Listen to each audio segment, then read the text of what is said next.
بسم اللہ الرحمن الرحیم۔ 1962 کے آئین کی اسلامی دفعات ہم پڑھ رہے تھے۔ اقلیتوں کی مذہبی اور ثقافتی آزادی کا تحفظ جہاں تک ہم نے کیا تھا۔ اگلا پوائنٹ ہے جی نمبر 13، اسلامی تعلیمات کی اشاعت و فروغ۔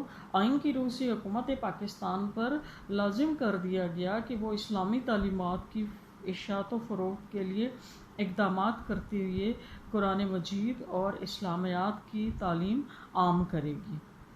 نمبر 14 پوائنٹ ہے اسلامی اداروں کی حفاظت۔ حکومت پاکستان اسلامی اداروں مثلاً اوقاف، مساجد، مزارات، عیدگاہیں اور زکوٰۃ وغیرہ کو تحفظ دے گی، نیز انہیں صحیح خطوط پر منظم کرنے کے اقدامات کرے گی۔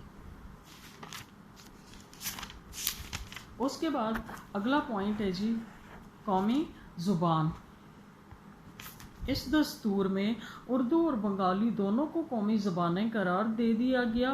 ان زبانوں کے متعلق یہ طے کیا گیا کہ ان کو بتدریج دفتری امور اور تعلیمی ضروریات کے لیے قومی سطح پر رائج کیا جائے گا۔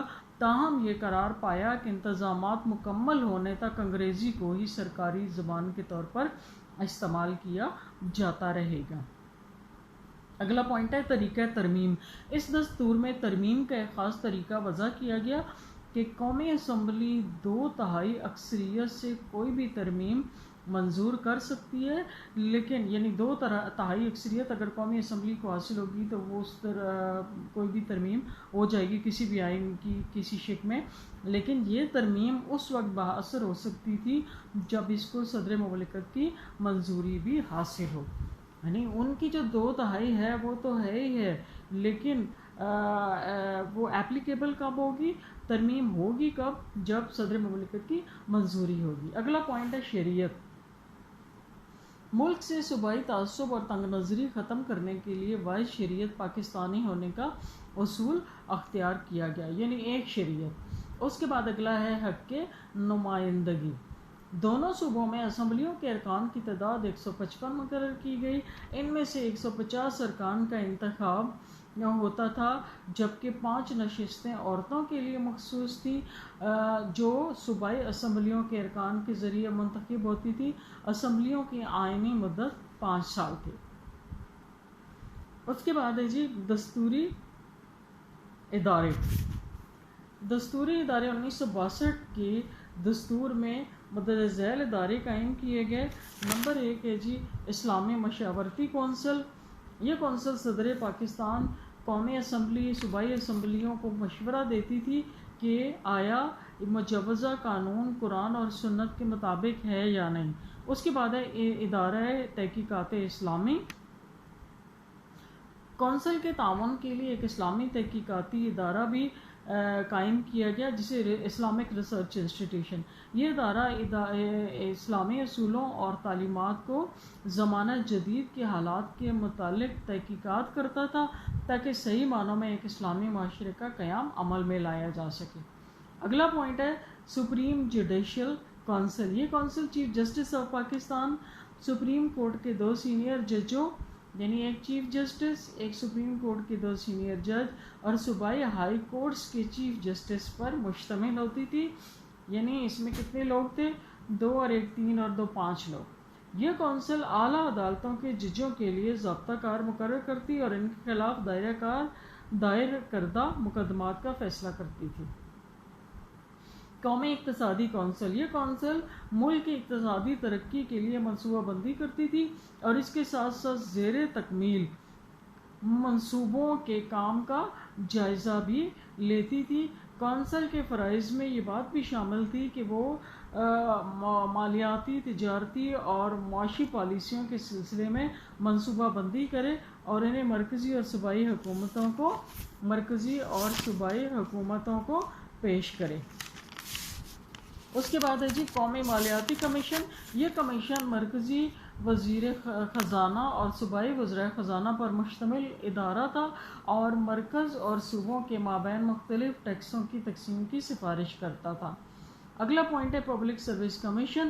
مرکز اور صوبوں میں الگ الگ سروس کمیشن مقرر کیے گئے جو اعلیٰ ملازمتوں کے لیے موزوں امیدواروں کا انتخاب عمل میں لاتے تھے. نیز صدر یا گورنر کو شرائط ملازمت اور قواعد و ضوابط کے تعین کے سلسلے میں مشورہ بھی دیتے تھے. اس کے بعد اگلا ہے جی وفاقی اکائیوں کی مساوی حیثیت. اس دستور میں ملک کے دونوں صوبوں کے درمیان مساوی حیثیت کو ہر لحاظ سے برقرار رکھا گیا تھا. بنیادی جمہوریتوں کے ارکان کی تعداد دونوں صوبوں میں مساوی تھی، یعنی 40-40، دونوں میں 40-40 تعداد تھی. قومی اسمبلی کی نشستوں میں بھی برابری کا اصول رکھا گیا تھا. صوبائی اسمبلی کے ارکان کی تعداد اور اختیارات بھی ایک جیسے تھے. دونوں صوبوں میں مساوات قائم کرنے کا اس حد تک دستوری اہتمام کیا گیا کہ ملک کے 2 دارالحکومت تجویز کیے گئے، یعنی مرکزی حکومت کا صدر مقام اسلام آباد اور صوبائی کا صدر مقام ڈھاکہ بنایا گیا. پھر اس کے بعد ہے صدارتی طرز حکومت.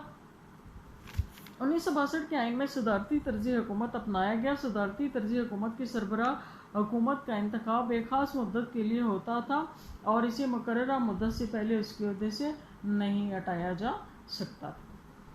اس کے بعد ہے یک ایوانی مقننہ. 1962 کے دستور کے مطابق پاکستان کی مقننہ صرف ایک ایوان پر مشتمل تھی اور اس کا نام قومی اسمبلی تھا.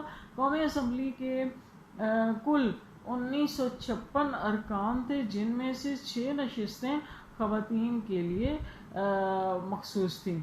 قومی اسمبلی کے کل 56 ارکان تھے، جن میں سے 6 نشستیں خواتین کے لیے مخصوص تھیں. پاکستان کے دونوں صوبوں کو اسمبلی میں برابر کی نمائندگی حاصل تھی.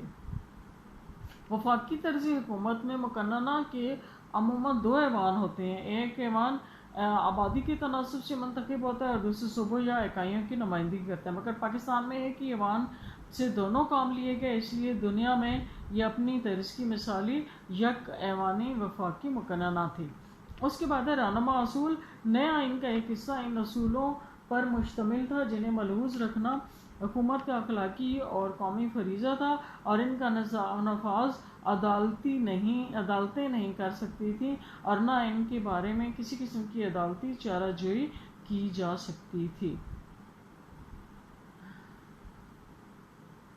اور رہنما اصولوں میں قانون سازی کے بارے میں 16 اور ملکی پالیسیوں کے بارے میں 21 اصول درج تھے. قانون سازی کے بارے میں پہلے یہ درج تھا کہ کوئی قانون اسلام کے منافی نہیں بنایا جائے گا. بعد میں 63 میں اس کی ترمیم کے ذریعے یہ کہا گیا کہ کوئی بھی قانون قرآن و سنت کے منافی نہیں بنایا جائے گا. اس کے بعد ہے یعنی یہ اور زیادہ پھر ہو جاتا ہے نا پوائنٹڈ ہو جاتا ہے. اگلا ہے پوائنٹ کے قرارداد مقاصد.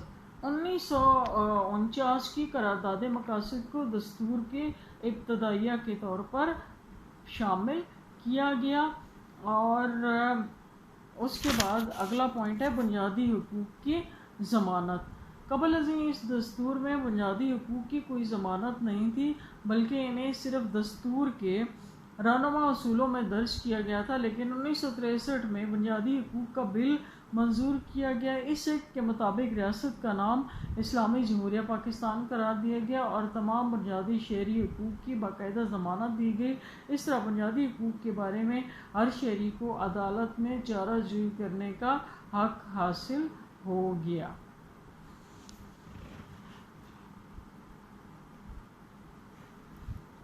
چلیں جی، یہ یہاں تک پورے ہو گئے ہمارے پوائنٹس.